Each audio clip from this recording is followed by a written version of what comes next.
So here's our seafloor spreading paper, and the first question says, name and describe the feature, the ocean floor, feature of the ocean floor at A, and that is going to be called our mid-ocean ridge.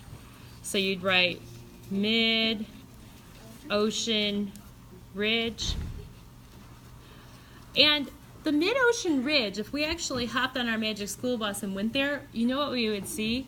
Our mountains. All right?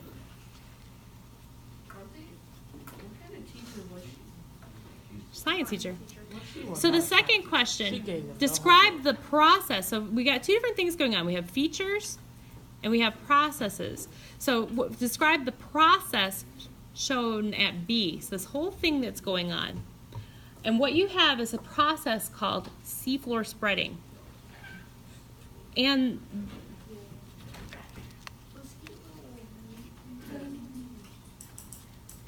And what it results from this? What do you get from seafloor spreading? Mm-hmm. Spread it out seafloor. You get the movement of sorry, I lost my train of thought. Not a problem. But you're going to get new material on the ocean floor, right? So you get your new ocean floor. So as it spreads apart, you're ending up with a greater amount of the seafloor up there. So what happens to the old oceanic crust as new molten material rises from the mantle? What do you think? Yeah, you know, it actually ends up being right here in the reading that you guys had for number 3. At the mid-ocean ridge, molten material rises from the mantle and erupts. The molten material then spreads out, pushing old rock to both sides at the ridge. And then as it cools, it gets subducted, it goes back down again. So the old crust gets pushed away, right? Yes? How fast is this? It's slow. It depends on where you're at, though. You figure if this is driving plate tectonics, you're talking about a few centimeters per year. Okay? But it's not the same at all the plate boundaries. Yeah. Right now, I just want to make sure that you have the correct answers, so you have something to study with. Number 4, the arrows on the figure show the ocean floor spreading from the ridge. What are 3 kinds of evidence that they have found to support this idea? Well, you guys, this is in the 3rd paragraph on the front. So the 3 pieces of evidence are rocks shaped like pillows, magnetized stripes, and drilling in the ocean floor, that the ones at the edge are older than the ones in the middle. I mean, you think about it, when you guys did your model, the stuff that came out of the ridge, it came out of there first, and then it went down along the edges second. So the baby rocks are in the middle at the mid-ocean ridge.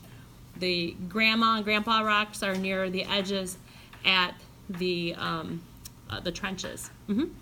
So I had rocks shaped like pillows and then I started to what else? The third one is the farther away from a ridge, the rocks that were taken, the older they were.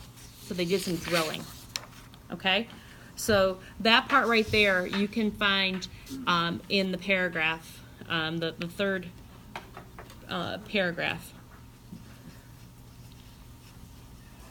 The last one, what process, okay, we got that word, that process is a verb, is shown at C, and why does it occur? What's the process? It's seduction or the rocks making ocean trench. Yes, that process is called subduction, and yeah, that's where the ocean floor sinks beneath the trench and back into the mantle. And it's because the rocks, because they say, why does it occur there? Because the rocks are very dense compared to the other rocks, so they sink. You know, like sinking and floating, just like our lava lamp that we had. And then the last part, which was probably the least difficult of the paper, was the vocabulary. A device that they use to map the floor, or the ocean floor, is called sonar. Feature at sea is called Mhm. That's right, and that's a feature, a noun. So that's the deep ocean trench. The process that continually adds new material to the ocean floor. Seafloor spreading.